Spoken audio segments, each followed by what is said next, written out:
இயேசுவில் பிரியமான சகோதர சகோதரிகளே, இயேசுவுக்கே புகழ், இயேசுவுக்கே நன்றி. இயேசுவின் ரத்தம் ஜெயம், மரியே வாழ்க. ஒரு கணவன் மனைவி 50 வருடம் திருமண நிறைவு விழாவை சந்தோஷமாக கொண்டாடுறாங்க. அப்பொழுது இது போன்ற ஒரு சமூகத்தின் முன்பாக அந்த நபரை அழைத்து இந்த 50 வருஷம் எப்படி போச்சு, 3 மறக்க முடியாத நிகழ்வுகளை சொல்லுங்கள் அப்படின்னு சொல்கிறார். என்ன நல்லது நடந்துச்சு அப்படின்னு கேட்குறார்.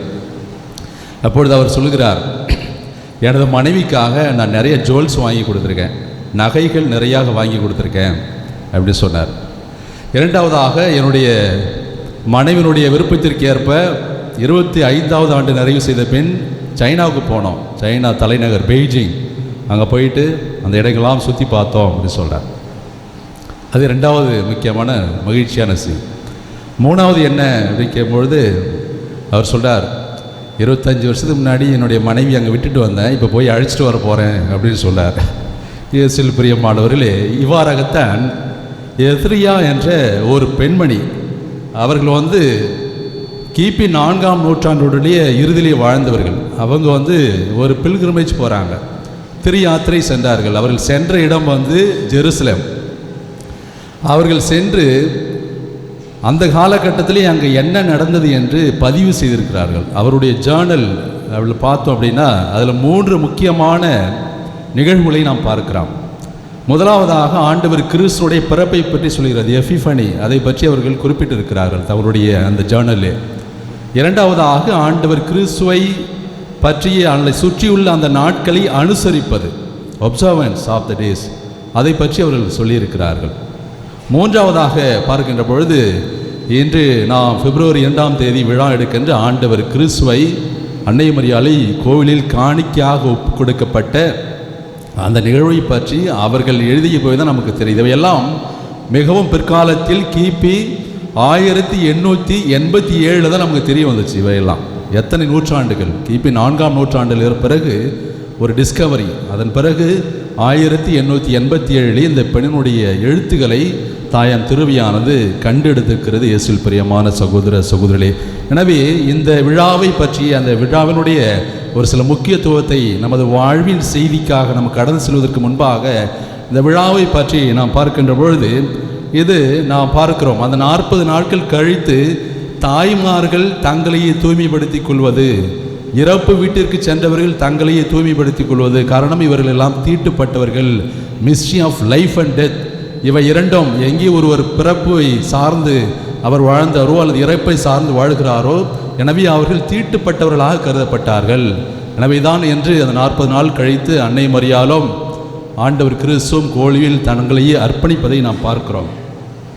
16ஆம் பெனடிக்ட் அவர்கள் கூறுவார்கள், இது ஆண்டவர் கிறிஸ்து அன்னை மரியாள் இவர்கள் எல்லாம் அந்த ஆலயத்திற்கு செல்வது பழையதும் புதியதும் இணைகிறது இல்லைங்களா. அந்த பழைய கட்டளை, பழைய ஏற்பாடு இவற்றையெல்லாம் ஆண்டவர் கிறிஸ்து ஒரு புதிய கடவுளின் மகனாக சென்று சந்திப்பதாக பார்க்கிறார். 2ஆம் ஜான் பால் அந்த பிப்ரவரி 2ஆம் தேதி அகில உலக துறவற வாழ்வின் நாளாக அறிவித்திருக்கிறார். இயேசுவில் பிரியமானவர்களே, அதன் பிறகு 16ஆம் பெனடிக்ட் அவர்கள் 2ஆம் ஜான் பால் அவர்களை சுட்டி காட்டி குறிப்பாக துறவற வாழ்வில் இருப்பவர்களுக்கு அவர் சொல்கிறார், துறவற வாழ்வில் உள்ளவர்கள் தாங்கள் ஒரு சபையில் சேர்ந்த பொழுது எந்த நோக்கத்திற்காக சென்றார்களோ, எந்த ஆர்வத்தில் சென்றார்களோ, எந்த நம்பிக்கையில் சென்றார்களோ, அந்த நம்பிக்கைக்கு அத்தகைய ஒரு சூழ்நிலைக்கு நாம் திரும்பவும் செல்ல வேண்டும் என்று சொல்கிறார். த ஓல்டன் டேஸ், அவற்றை அந்த நாட்களுக்காக நாம் திரும்பி செல்ல வேண்டும் என்று சொல்கிறார். இயேசுவில் பிரியமான சகோதர சகோதரிகளே, இந்த விழாவானது 4 பெயர்களிலே அழைக்கப்படுவதை நாம் பார்க்கலாம். முதலாவதாக, ஆண்டவர் கிறிஸ்துவை கோவிலில் காணிக்கையாக அர்ப்பணிக்கப்பட்ட அந்த விழா, அதை நாம் முதல் பெயராக நாம் பார்க்கிறோம். ஆண்டவர் கிறிஸ்து அங்கே 40 நாள் கடந்த பிறகு அந்த பிப்ரவரி 2ஆம் தேதி தான் பார்க்கிறோம் ஃபார்மல் க்ளோசிங் ஆஃப் கிறிஸ்மஸ் நம்ம டிசம்பர் 25ஆம் தேதி கொண்டாடினோம். அதன் பிறகு இந்த பிப்ரவரி 2 என்பது சரியாக 40 நாள் நிறைவு பெற்ற பிறகு ஆண்டவர் கிறிஸ்துவை கோவிலில் காணிக்கையாக ஒப்பு கொடுப்பதை நாம் பார்க்கிறோம். எனவே இது ஆண்டவர் கிறிஸ்துவை கோவிலில் காணிக்கையாக அர்ப்பணிக்கப்பட்ட விழாவாக முதலில் பெயர் பெறுவதை பார்க்கிறோம். இரண்டாவதாக, அன்னை மரியாள் தன்னை கோவிலில் காணிக்கையாக அர்ப்பணிக்கப்பட்ட விழா அல்லது தன்னைத்தானே தூய்மைப்படுத்தி கொண்ட விழா என்றும் கூட சொல்லலாம். அதற்கு உதாரணமாக நாம் அந்த லூக்காஸ் நட்சத்திரம் 2ஆம் அதிகாரத்திலே பார்ப்போம். அன்னை மரியாள் 2 மாடப்புறாக்களை கொடுப்பார். 2 மாடப்புறாக்கள் அல்லது 15 தெனாரியத்தை அவர்கள் அந்த கடவுளுக்காக தங்களையே அர்ப்பணிப்பதின் அடையாளமாக வெளிப்பாடாக அன்னை மரியாள் கொடுத்ததை பார்க்கிறோம். 3ஆவதாக இது ஒரு சந்திப்பின் விழா, ஃபீஸ்ட் ஆஃப் தி என்கவுண்டர் என்று சொல்கிறார்கள். அதற்கு மிக முக்கியமான 16ஆம் பெனடிக்ட் அவர்கள் ஒரு சில காரியங்களை சொல்கிறார். புதிய ஏற்பாட்டில் பழைய ஏற்பாட்டில் எவ்வாறு யாவே இறைவன் இருந்தாரோ அதுபோல புதிய ஏற்பாட்டில் கிறிஸ்துவும் அன்னை மரியாளும் யோசேப்பும் பழைய ஏற்பாட்டில் உள்ள அந்த அன்னாவையும் சிமியோனை சந்திக்கிறார்கள். 2 நிலைகள், 2 புதிய நிலைகள் ஒன்றை சந்தித்துக் கொள்வதாக அவர் சொல்கிறார். கடவுளின் பழைய கோயிலை வாழ்வின் நம்பிக்கையின் கடவுளின் புதிய கோயில் சந்திக்கிறது என்று அவர் சொல்லுகிறார். அன்பின் கட்டளையோடு ஆண்டவர் கிறிஸ்து அன்பின் கட்டளையோடு தன் மக்களை சந்திக்க வருகிறார் என்று அவர் சொல்லுகிறார். திருச்சட்டத்தின் கீழ்ப்படிதலை ஆண்டவர் கிறிஸ்து நிறைவேற்றுகிறார். இயேசுவுக்கே புகழ், இயேசுவுக்கே நன்றி, இயேசுவின் ரத்தம் ஜெயம். இயேசுவில் பிரியமானவர்களே, திருச்சட்டத்தின் கீழ்ப்படிதலை ஆண்டவர் கிறிஸ்து நிறைவேற்றுகிறார் என்று சொல்கிறார். எனவே 3ஆவதாக இது ஒரு சந்திப்பின் விழாவாக மாறுகிறது. 4ஆவதாக இது ஒரு ஒளியின் விழா, கேண்டில் மஸ். கிறிஸ்மஸ் என்று சொல்லுங்கிற மாதிரி கேண்டில் மஸ் என்று சொல்கிறார்கள். இது கிபி 8ஆம் நூற்றாண்டிலிருந்து திருத்தந்தை சர்ஜியஸ் அவர்கள் கிபி 8ஆம் நூற்றாண்டுடைய அந்த இறுதியில் தொடங்கி வைக்கிறார். நேற்று நம்ம திருவிழா எடுக்கும்போது நவநாள் தேர் போகும்போது எல்லோரும் கையில் என்ன பண்ணோம், வத்தி எடுத்துக்கிட்டு ப்ரொசஷன் போனோம். எனவே அத்தகைய ஒரு நிலை, அதற்கு காரணம் விவிலியத்திலே நாம் பார்க்கிறோம். லூக்காஸ் நற்செய்தி 2ஆவது அதிகாரத்திலே சிமியோன் அவர்கள் ஆண்டவர் கிறிஸ்துவை பற்றி சொல்கின்ற பொழுது இறைவார்த்தை அதிகாரம் 2 இறைவார்த்தை 32 நாம் வாசிக்கின்றோம். இம்மீட்பே பிற இனத்தாருக்கு வெளிப்பாடு அருளும் ஒளி, இதுவே மக்களாகிய இஸ்ரேலுக்கு பெருமை என்கிறார். எனவே ஆண்டவர் கிறிஸ்து ஒரு மீட்பளிக்கும் ஒளியாக இருக்கிறார், இஸ்ரேல் மக்களுக்கும் நமக்கும் ஒளியாக இருக்கிறார் என்ற எண்ணத்திலே இது ஒரு ஒளியின் விழாவாக கருதப்படுகிறது. இயேசுவில் பிரியமான சகோதர சகோதரிகளே, இவையெல்லாம் இந்த விழாவை பற்றிய சிறப்புகள். இவற்றிலிருந்து நமது வாழ்வின் செய்தியாக நாம் என்ன என்று கற்றுக்கொள்ளப் போகிறோம். இயேசுவில் பிரியமான சகோதர சகோதரிகளே, எதற்காக அன்னை மரியாளும் ஆண்டவர் கிறிஸ்துவும் தன்னைத்தானே அர்ப்பணிக்க வேண்டும்? திருச்சட்டம் இருந்தது, யூத மரபு இருந்தது, வழக்கம் இருந்தது, எல்லோரும் இருந்தாலும் கூட எதற்காக அவர்கள் அதை செய்ய வேண்டும்? இயேசுவில் பிரியமான சகோதர சகோதரிகளே என்ற கேள்வி வருகின்ற பொழுது கடவுளுக்கு கீழ்ப்படிதலின் காரணமாக அவர்கள் இதை செய்தார்கள். எனவே இன்று அந்த கீழ்ப்படிதலின் அடையாளமாக, கீழ்ப்படிதலின் வெளிப்பாடாக இவற்றையெல்லாம் பார்க்கலாம். இந்த விழாக்கள் எல்லாம் கடவுளுடைய குரலுக்கு, கட்டளைக்கு அன்னை மரியாளும் யோசேப்பும் ஆண்டவர் கிறிஸ்துவும் கீழ்ப்படுகிறார்கள். எனவே இன்று அந்த கீழ்ப்படிதல் என்ற ஒரு புண்ணியம் நமது வாழ்வில் எவ்வாறாக இருக்கிறது? நாம் இறைவனுடைய குரலுக்கு செவிசாய்த்து அந்த குரலுக்கும் கட்டளைக்கும் நாம் கீழ்ப்படிது என்பது நமக்கு மாண்பை தருகிறது, நம்பிக்கையை தருகிறது, வாழ்வு தருகிறது என்பதை தான் விவிலியம் நமக்கு சொல்லுகிறது.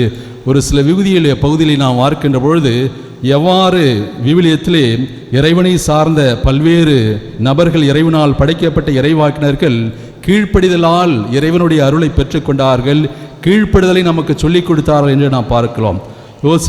யோசுவா புத்தகம் 1ஆவது அதிகாரம் இறைவார்த்தை 8 நாம் இவ்வாறாக வாசிக்கின்றோம்.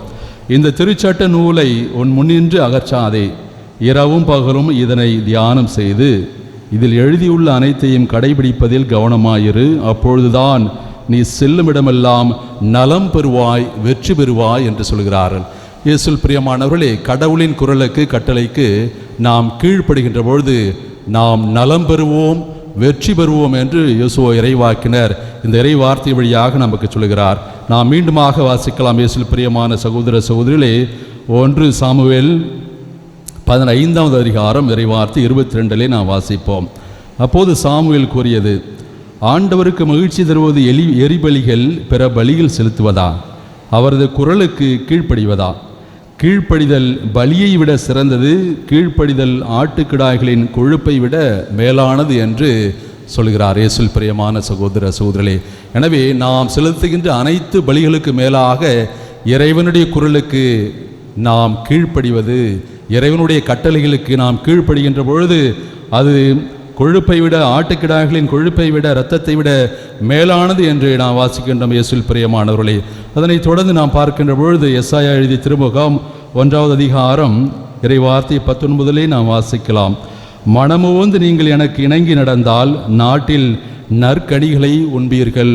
கடவுளுடைய குரலுக்கு, கட்டளைக்கு தனிப்பட்ட முறையிலே நாம் கீழ்ப்படுகின்ற பொழுது நாம் நற்கனிகளை பெறுவோம், இறைவனுடைய அருளை பெறுவோம் என்று நாம் வாசிக்கின்றோம் இயேசுவில் பிரியமானவர்களே. எனவே இத்தகைய ஒரு நிலையில்தான் அன்னை மரியாளும் யோசேப்பும் இறைவனுடைய கட்டளைக்கு கீழ்ப்படிந்தார்கள், இறைவனுடைய குரலை கேட்டு அவற்றுக்கு செவி சாய்த்தார்கள். எனவே என்று அவர்களுடைய இறைவனுடைய அருளை அவர்கள் எல்லோரும் முழுமையாக பெற்றுக்கொள்வதை பார்க்கிறோம் இயேசுவில் பிரியமான சகோதர சகோதரிகளே. நாம் நற்செய்தி வாசகத்திலே பார்க்கின்ற பொழுது லூக்காஸ் நற்செய்தியிலே ஆண்டவர் கிறிஸ்து அழகாக சொல்கிறார். ஆண்டவர் கிறிஸ்து தீய ஆவி பிடித்திருந்த ஒருவரை அங்கிருந்து அந்த தீய ஆவியை விரட்டுகின்ற பொழுது ஒருவர் கூட்டத்திலிருந்து சொல்கிறார். அவர் இவற்றை சொல்லி கொண்டிருந்த போது கூட்டத்தில் இருந்த பெண் ஒருவர், உம்மை கருத்தாங்கி பாலூட்டி வளர்த்த உம் தாய் பேறு பெற்றவர் என்று குரல் எழுப்பி சொல்கிறார். ஆண்டவர் கிறிஸ்து அதற்கு சொல்கிறார், அவரோ இறைவார்த்தையை கேட்டு அதை கடைபிடிப்போர் இன்னும் அதிகம் பேறு பெற்றோர் என்று சொல்கிறார் இயேசுவில் பிரியமானவர்களே. எனவே இறைவனுடைய குரலுக்கும் இறைவனுடைய கட்டளைக்கும் எத்தகைய ஒரு நிலையிலே நாம் இன்று செவி சாய்க்கின்றோம். இந்த கீழ்ப்படிதல் என்று வருகின்ற பொழுது எல்லோருக்கும் ஒரு சவாலான விஷயம் கீழ்ப்படிதல். ஒரு ஆஃபீஸில் நாம் வேறொரு பணியாளனாக இருக்கின்ற பொழுது எனக்கு மேலுள்ள அதிகாரி சொல்லுகின்ற பொழுது நான் நிச்சயம் கீழ்ப்படுகிறேன். வாழ்வின் பல்வேறு சூழ்நிலைகளில் இந்த கீழ்ப்படுதலை நாம் நிச்சயமாக கடைபிடிக்கிறோம், கடைபிடித்து ஆக வேண்டும். ஆனால் இறைவனுடைய அருள், இறைவனுடைய அந்த சூழ்நிலை, வாழ்வியல் சூழ்நிலை வருகின்ற பொழுது இறைவனுடைய சிந்தனை, இறைவார்த்தையை படிப்பது, தியானம் செய்வது, ஜெபம் செய்வது என்று அத்தகைய ஒரு நிலை வருகின்ற பொழுது நமக்கு கட்டளையிட யாருமே இல்லை. இயேசுவில் பிரியமான சகோதர சகோதரி, தாயாம் திருச்சபை பல்வேறு கட்டளைகளை நமக்கு கொடுத்திருந்தாலும் அதை கடைபிடிப்பதும் உதாசீனப்படுத்துவதும் விட்டுவிடுவதும் நமது கையில் உள்ளது.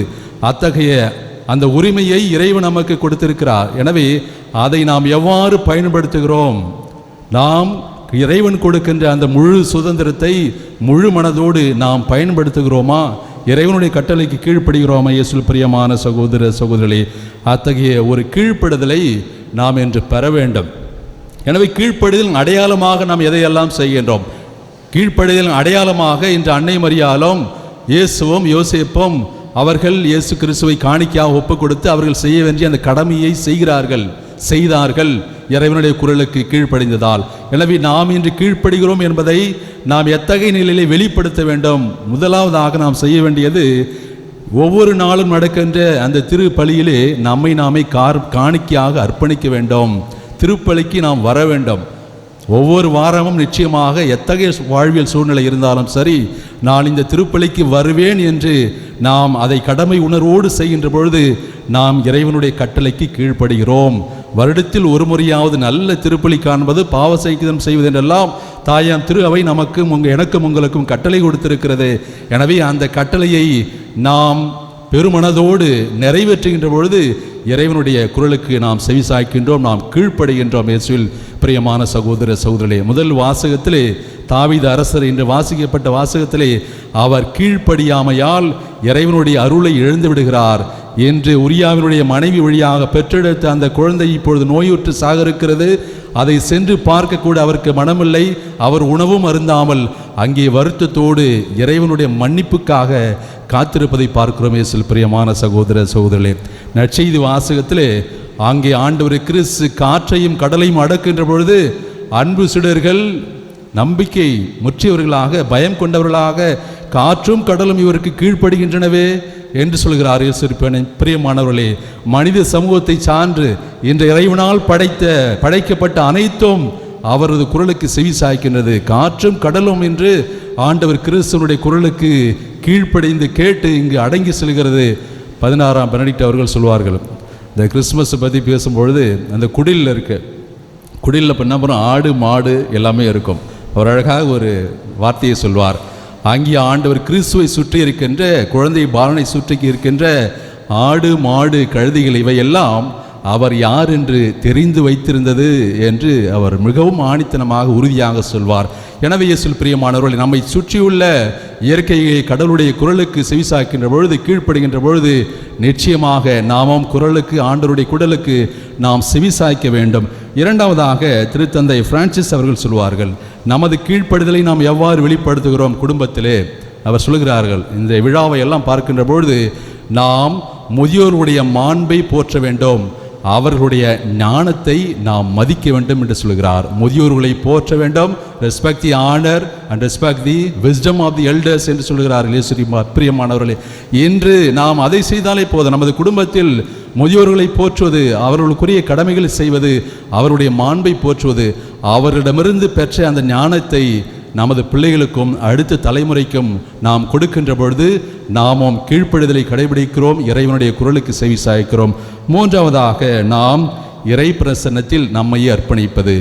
இந்த நாம் பார்க்கிறோம், ஆண்டவர் கிறிஸ்துவை கோவிலில் காணிக்கையாக ஒப்புக் கொடுக்கின்ற பொழுது அப்பொழுது அங்கே சிமியோனும் அன்னாவும் தூய ஆவியால் உந்தப்பட்டு தங்களையே அந்த இறை பிரசன்னத்தில் எப்பொழுதும் வைத்திருந்தார்கள்.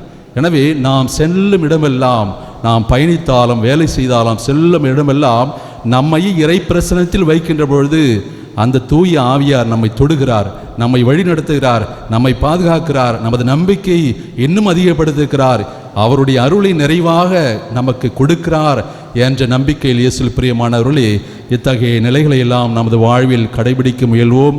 இறைவன் தாமே கீழ்ப்படிதல் என்ற புண்ணியத்தில் இன்னும் அதிகமாக வளர வேண்டிய நிறைய அருளை நமக்கு கொடுக்க தொடர்ந்து திருப்பலியில் மன்றாடுவோம். ஆமேன்.